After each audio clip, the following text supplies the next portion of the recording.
ఆయన నిన్ను ప్రేమించాడు కాబట్టి. ఇప్పుడు ఈరోజు చూడండి, పిల్లలకి మనం ఏం చేస్తాం? అదే 7వ అధ్యాయంలో తీయండి ఒకసారి, మత్తయి సువార్త 7వ అధ్యాయంలో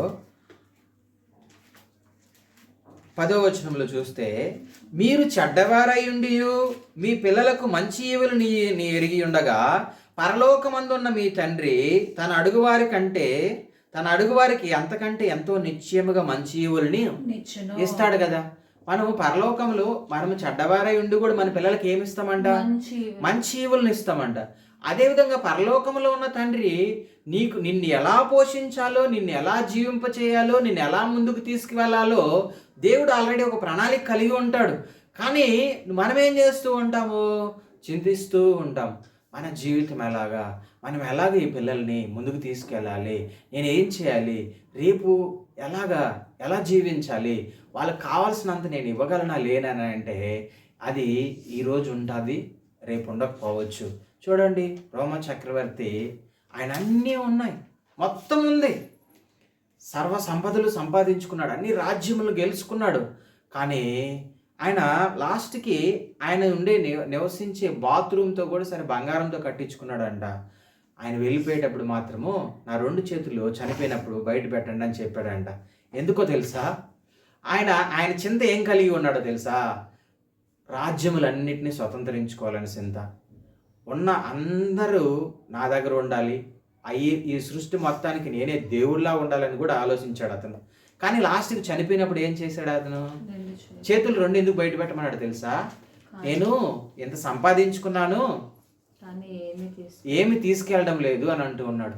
అయితే నువ్వు ఈ లోక రాజ్యములపైన అధికారిగా ఉండాల్సిన అవసరం లేదు, కానీ పరలోకంలో ఉన్న అధికారి నీకు రక్షణ భాగ్యం ఇచ్చాడు కదా, దానిని నువ్వు కాపాడుకో, దాని గురించి చింతపడు, దాని గురించి దిగులు పడు, దాని గురించి బాధపడు, దానిపైన నీలో వేదన ఉండాలి, నీలో ఒక మంట కలిగి ఉండాలి నువ్వు. హల్లెలూయా.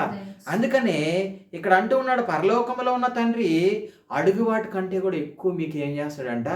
దయచేస్తాడంట. అయితే మనము మన పిల్లలకి ఇచ్చినట్టుగా దానికన్నా 100 రెట్లు దేవుడు ఏం చేస్తానంటూ ఉన్నాడు? ఇస్తానంటూ ఉన్నాడు.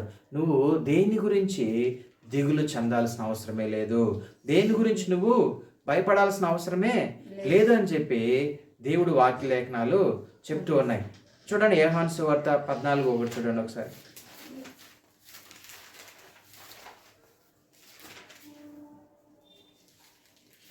మీ హృదయమును కలవరపడనీయకుడి, దేవుని యందు విశ్వాసం ఉంచుచున్నారు, నా యందును విశ్వాసం ఉంచుడి. హల్లెలూయా. మీ హృదయంలో ఏం చేయకూడదంట? కలవరపడనీయకుడి అంటూ ఉన్నాడు. హల్లెలూయా. మన హృదయములను కలవరపడనీయకూడదు. ఎందుకనంటే మనము జీవము కలిగిన దేవుని కలిగి ఉన్నాం కాబట్టి ఆయన యందు విశ్వాసం ఉంచి మీరు నా యందు కూడా విశ్వాసం ఉంచడని చెప్తూ ఉన్నాడు. మన హృదయంలో కలవరం ఎప్పుడు వస్తుందో తెలుసా? కలవరము చూడండి, మన చేతిలో 10 రూపాయలు డబ్బులు లేదనుకో, అప్పుడు ఏమొస్తుంది? కలవరం ఉంటుంది. మనము ఎలాగ రేపు పోషింపబడాలి, మనం ఎలాగ జీవించబడాలి, మనం ఎలాగ ముందుకు వెళ్ళాలి అని చెప్పి మనలో ఒక కలవరం మొదలు పడుతూ ఉంటుంది. నువ్వు కలవరపడాల్సిన అవసరమే లేదు. హల్లెలూయా. లాస్ట్ ఒక మాట మీకు గుర్తు చేస్తాను చూడండి, రాజుల గ్రంథము 1 రాజులు, ఏలియా భక్తుడు ఉన్నాడు ఇక్కడ. మనం ఒకసారి చూస్తే 1 రాజులు 5వ అధ్యాయము, 2 రాజులు 5వ అధ్యాయము, 1 రాజులు వారి 17వ అధ్యాయము 4-6 వచనాలు చదువుకుందాం. ఆ వాగు నీరు నీవు త్రాగుదువు. చూడండి, ఇక్కడ ఒక మాట మీకు గుర్తు చేస్తాను. ఏలియా గారు ఒక చింత కలిగి ఉన్నారు. ఇక్కడికి వచ్చి దేవుని దగ్గరికి అంటాడయ్యా, నేను ఇంకా బ్రతకను, చనిపోతాను, నా ప్రాణము నువ్వు తీసుకుని అని అంటాడు. అయితే దేవుడు ఏమంటాడేమని తెలుసా? నువ్వు పలాని కేరోతు వాగు దగ్గరికి నువ్వు వెళ్తే అక్కడ ఆ నీళ్లు త్రాగు, నేను నీకేమిస్తాను? కాకోలం ద్వారా నీకు ఆహారమును మాంసమును నీకు పంపిస్తానని దేవుడు చెప్తాడు. హల్లెలూయా. జీవము కలిగిన దేవుడు ఇక్కడ ఏం చేశాడు? ఒక కాకి ద్వారా ఏం చేశాడు?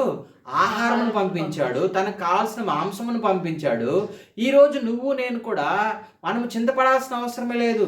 అదే ఆయన చింతపడుతూ ఉన్నప్పుడు అక్కడ ఇంకొక స్త్రీని కూడా చూపిస్తాడు. ఎవరావిడ? ఆ స్త్రీ పేరు సారేపతి విధవరాలను చూపించి ఆ కుటుంబమును పోషింపజేస్తాడు. తద్వారా ఈయన్ని కూడా పోషించేలాగా దేవుడు చేస్తాడు. దేని గురించి నువ్వు చింతపడాల్సిన అవసరమే లేదు.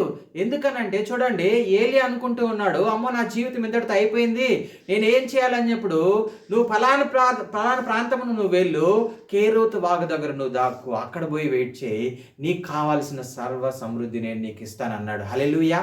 ఆహారం ఇచ్చాడా లేదా? ఇప్పుడు ఆ ఏలియాని పోషించిన దేవుడు నిన్ను నన్ను పోషిస్తాడా లేదా? ఖచ్చితంగా దేవుడు నిన్ను నన్ను కూడా పోషిస్తాడు. ఎవరి ద్వారా? ఒకరి ద్వారా.